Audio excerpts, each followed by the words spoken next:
Mais de 50 mil ingressos foram vendidos e, pela informação que eu tenho, teremos mais de 55 mil torcedores no estádio do Morumbi. E atenção, hein? Olha esse número aqui, gente. Se nós contabilizarmos 37 mil mais 55 mil, o Santos vai ter levado ao Morumbi 92 mil pessoas em 2 jogos, o que dá uma média de 46 mil torcedores. 46 mil torcedores é o que o Santos vai ter levado na média dos 2 jogos. E se falarmos em renda, hoje teremos pelo menos 4 milhões e 600 mil reais de renda, mais 2 milhões e 800 mil do jogo contra o Juventude. Temos aí 7 milhões e 400, dividido por 2, 3 milhões e 700 mil reais de média. Sucesso absoluto o Santos em São Paulo. Sucesso absoluto o Santos em São Paulo. O Santos joga o ano todo na Vila Belmiro, muitas vezes não consegue ter esses mesmos 7 milhões e meio de reais que teve em 2 jogos. Se nós contabilizarmos o jogo contra o Ceará no primeiro turno, já estamos falando aí que em 3 jogos o Santos teve uma renda de quase 11 milhões de reais em 3 partidas. Então, espetacular. Espetacular, não se briga contra os números. Vocês sabem a minha opinião, sou contrário a tirar o Santos da cidade de Santos como sede, sou totalmente contrário a isso, mas é inegável que não jogar em São Paulo é você rasgar dinheiro. O Santos precisa criar uma agenda de jogos em São Paulo. Tá certo? 60-40? 70-30? 50-50? 80-20? Eu não sei. Tem que se discutir. Mas o torcedor de São Paulo tem que ser olhado com toda certeza. Isso é um fato. Isso é um fato. Tá bom?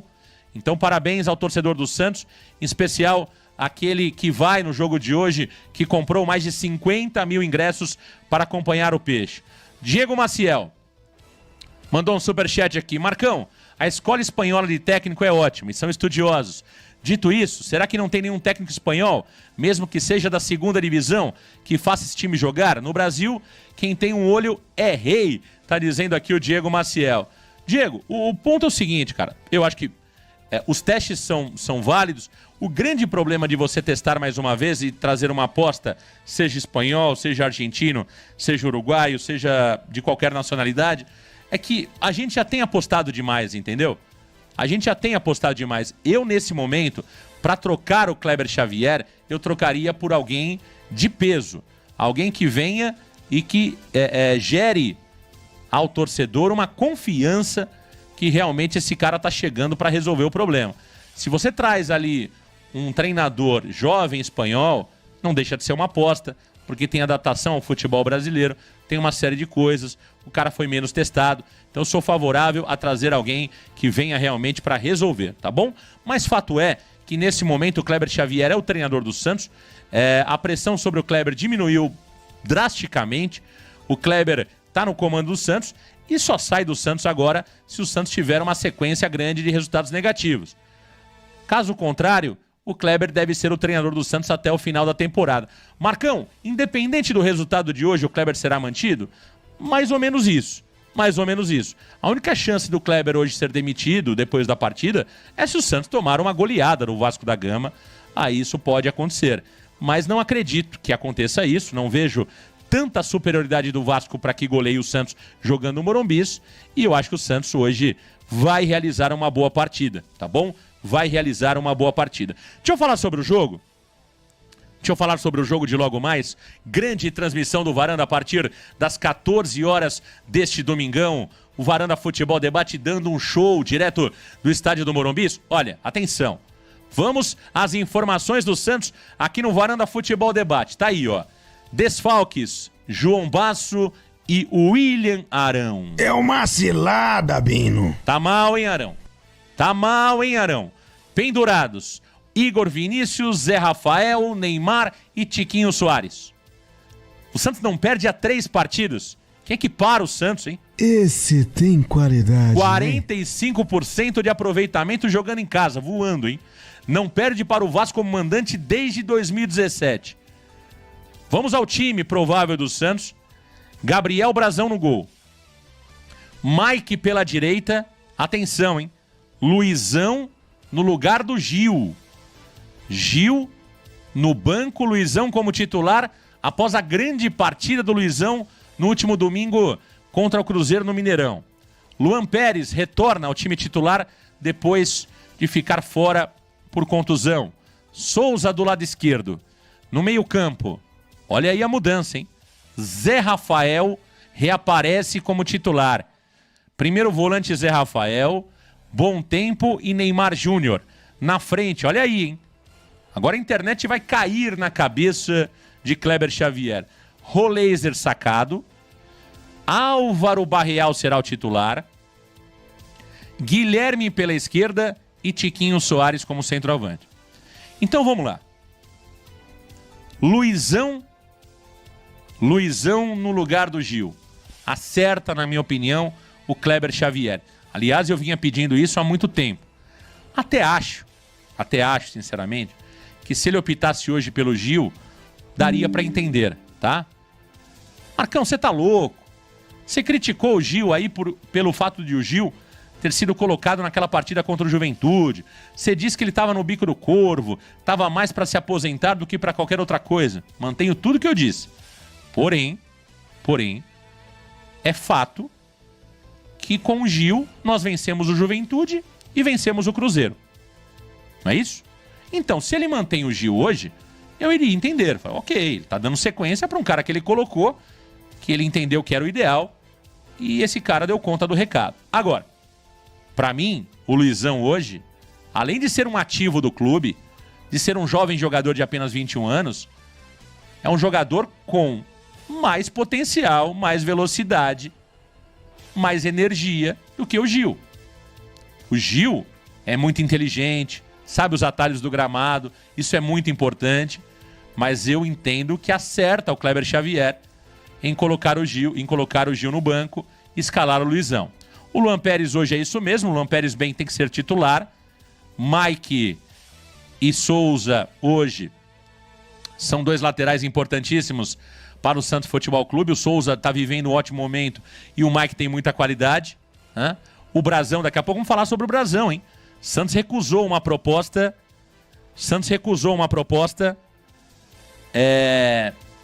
altíssima do Flamengo pelo Gabriel Brazão, hein? Uma proposta de mais de 10 milhões de euros. Daqui a pouquinho eu quero falar sobre isso, quero um capítulo específico para isso. No meio-campo, olha, eu gosto muito do Zé Rafael. Sou fã do Zé.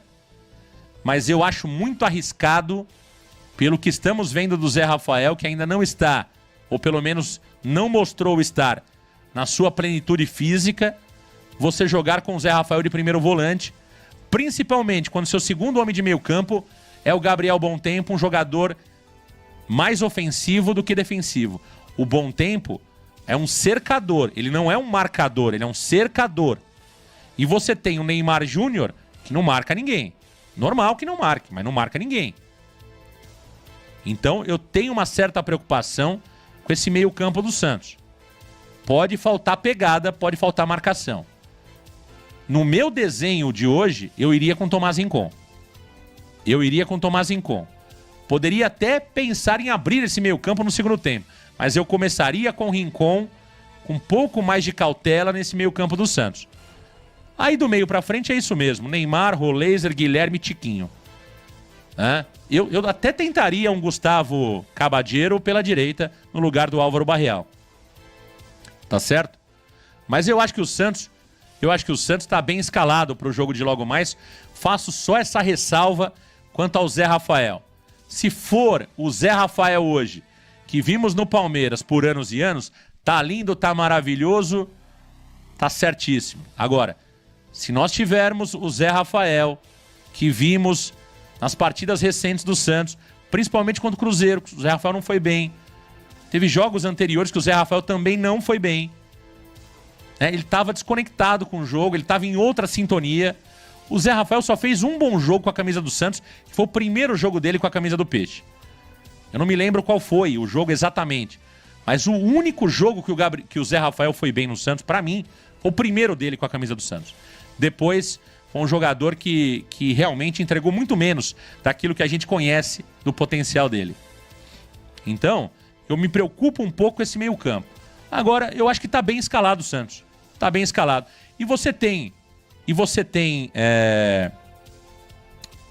possibilidades no segundo tempo, com o Roleiser, que pode entrar e, claro, dar uma qualidade técnica superior ao nosso ataque. Quem sabe o Santos já em vantagem no placar. Você tem o Gustavo Cabadeiro, que pode dar velocidade pelo lado direito. Você tem o Robinho Júnior. Aliás, já faço aqui o pedido de forma antecipada, né, para o treinador Kleber Xavier. Kleber, sensibilidade hoje é fundamental para você. Se o Santos estiver em vantagem no placar, com 30 do segundo tempo, mete o Robinho Júnior em campo, Kleber. Mete o Robinho Júnior em campo. Se tivermos com 2-0 no placar, 3-1 no placar, tomara que aconteça isso, coloque o Robinho Júnior em campo para que o torcedor do Santos possa sentir essa emoção. Agora, mantenha o Neymar e coloque o Robinho. Não me tire o Neymar para colocar o Robinho. Sensibilidade, Kleber. Sensibilidade. Tá certo? Contra o Juventude faltou isso para você. Seja inteligente. Tente ganhar a torcida. Isso também é importante para aqueles mais inteligentes que sabem que a sua popularidade não é boa, pô. Como que você faz para se manter no Santos? Tendo resultado e, acima de tudo, também ouvindo algumas vezes o torcedor. Não feche os ouvidos para o som que vem das arquibancadas. E a arquibancada quer ver mais o Robinho Júnior jogar. E seria lindo ver o Robinho Júnior mais minutos no estádio do Morumbis, né? No estádio do Morumbis nesta tarde, tá certo? O MP Store, grande abraço pra você, tá dizendo: Zé Rafael vai progredir, cara. Sabe jogar bola, é questão de tempo. Concordo. Santista Europeu, grande abraço pra você. Marcão, com todo respeito à sua opinião, Zé Rafael precisa de ritmo e não pode ser reserva frente aos volantes que temos. Também é um ponto de vista interessante. Não descarto o seu ponto de vista, não. Concordo que ele precisa de ritmo e para que você tenha ritmo você precisa jogar. É que eu tô olhando o resultado. Mas você tem razão no que você está falando e talvez o Kleber esteja olhando da sua forma, tá? Eu ainda hoje, entre preparar o Zé Rafael e colocar o cara que ali vai me dar mais segurança, eu coloco quem vai me dar mais segurança. Mas eu entendo o seu ponto e faz sentido também. E o Zé não é qualquer jogador, né? O Zé não é qualquer jogador. O Zé Rafael é um jogador de altíssima qualidade. E a gente sabe que ele pode entregar. Aliás, eu perguntei pro Mike se tem algum problema, se o Zé Rafael tem reclamado de dores na coluna. Balela, hein? Não tem absolutamente nada com o Zé Rafael. O jogador tá bem e muito feliz no Santos Futebol Clube. O Zé Rafael está muito feliz em estar no Santos Futebol Clube, né? Guilherme, Marcão, hoje vencemos o Vasco. Podemos sonhar com a pré-Libertadores? Podemos sonhar com a pré-Libertadores. Mas hoje ainda vejo como uma realidade um pouco distante, tá? Eu ainda não tenho, e eu acho que aí é uma questão de tempo, é uma questão de sequência, é uma questão de resultados, mas eu ainda não tenho plena confiança nesse time do Santos, né? Se nós tivéssemos plena confiança nesse time do Santos, hoje eu acho que os 60 mil torcedores que vão estar no Morumbi estariam indo lá com tranquilidade ao Morumbi, falando, pô, vamos ganhar o jogo, né? É só o juiz apitar que a bola vai rolar e o Santos vai vencer o jogo. Mas eu tenho certeza que muitos estão preocupados com o jogo de hoje, né? E natural que esteja.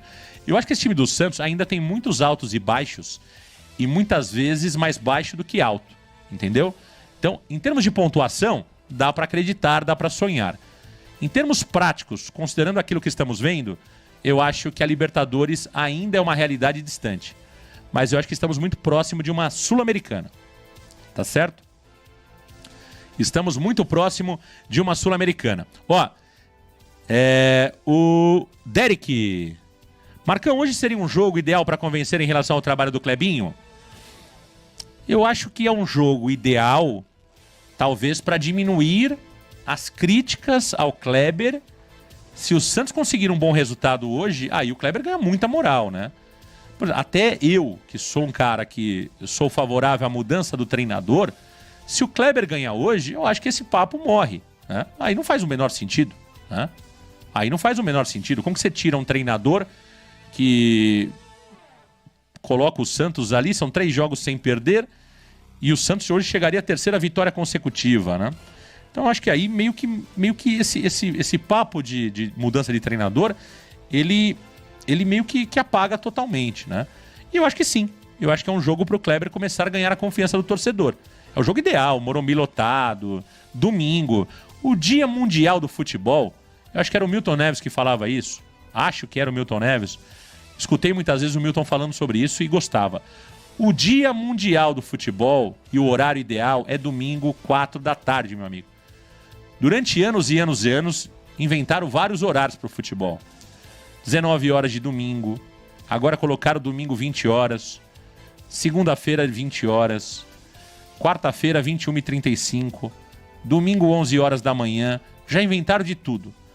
Nenhum dia e nenhum horário é tão propício para a prática do futebol profissional, para se passar na TV, para que você vá ao estádio, como um domingo, 16 horas. Né? Então, meus amigos, hoje é um grande dia para o Santos Futebol Clube fazer a festa no estádio do Morumbi, tá certo? Horário espetacular, domingo de sol, estádio bonito, gramado lindo, maravilhoso, Morumbi é um grande palco, transmissão do Varanda, transmissão em TV aberta, tá tudo pronto para que realmente seja uma tarde maravilhosa hoje para o torcedor do Santos Futebol Clube.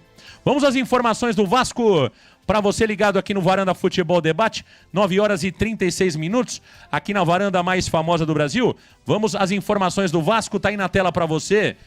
O Vasco com desfalques, Adson, Gabriel Souza e Verrete. Pendurados Jair e Paulinho Paula. O Vasco é o 3º pior visitante do campeonato. Não vence o Santos fora de casa desde 2017. 5 jogos sem vencer pelo Brasileiro. 2ª equipe com melhor média de cruzamentos no campeonato. O Vasco da Gama provável para o jogo de hoje num 4-2-3-1 com Fernando Diniz como treinador. Léo Jardim no gol. Paulo Henrique pela direita, Hugo Moura, Lucas Freitas e Lucas Piton do lado esquerdo. No meio-campo, Jair e Tietê. Na frente, Felipe Coutinho, Ryan e Nuno Moreira. E o centroavante, o DVD, o David. Tá aí, portanto, o Vasco da Gama pro jogo de logo mais. Tá aí, portanto, o Vasco da Gama pro jogo de logo mais para você ligadinho aqui no Varanda Futebol Debate. É um Vasco que não é um grande time. Não é um grande time. Quando você olha individualmente o time do Vasco, o principal jogador é o Felipe Coutinho. O Nuno é um jogador de qualidade também que preocupa, claro, olho nele, olho no português e também olho no Ryan, que é um jovem jogador do Vasco da Gama. Esse meio-campo do Vasco é um meio-campo já envelhecido com o Tietê e também com o Jair. É uma defesa que é uma defesa ruim, na minha opinião, né? O Santos, claro, se acertar um bom jogo, pode ter realmente sucesso hoje no Morumbi, porque a defesa do Vasco é uma defesa fraca, uma defesa ruim, é um meio-campo envelhecido, né? Mas é um time que merece respeito, né? Merece respeito. Ryan é um jogador de velocidade, tem que tomar cuidado com o Ryan no 1 contra 1. Felipe Coutinho é um jogador que, por mais que esteja longe de ser aquele Felipe Coutinho do futebol inglês, do Barcelona, que até chegou à seleção brasileira, é o Felipe Coutinho. Então é um jogador que ali da altura da meia-lua, se deixar bater, pega muito bem na bola e pode realmente complicar o brasão. Jogador muito bom na bola parada. E o Vasco também tem um grande goleiro que é o Léo Jardim. Individualmente, o Santos é mais time do que o Vasco, não resta dúvida sobre isso. O Santos é muito mais time que o Vasco da Gama. Agora, coletivamente, o Diniz é um treinador que eu particularmente não sou fã, mas ele tem normalmente o grupo na mão. Ele é um treinador que estuda muito bem o adversário. Então eu vejo que nós teremos hoje um bom jogo no estádio do Morumbi. Quem apita o jogo, quem trila o apito é o Ramon Abate Abel, de Santa Catarina. Assistente 1, Bruno Bosquilha, do Paraná. Assistente 2, Thiago Americano, de Santa Catarina. E o VAR, Rodrigo Alonso Ferreira, também de Santa Catarina. Tá aí, portanto, para você ligado na varanda mais famosa do Brasil.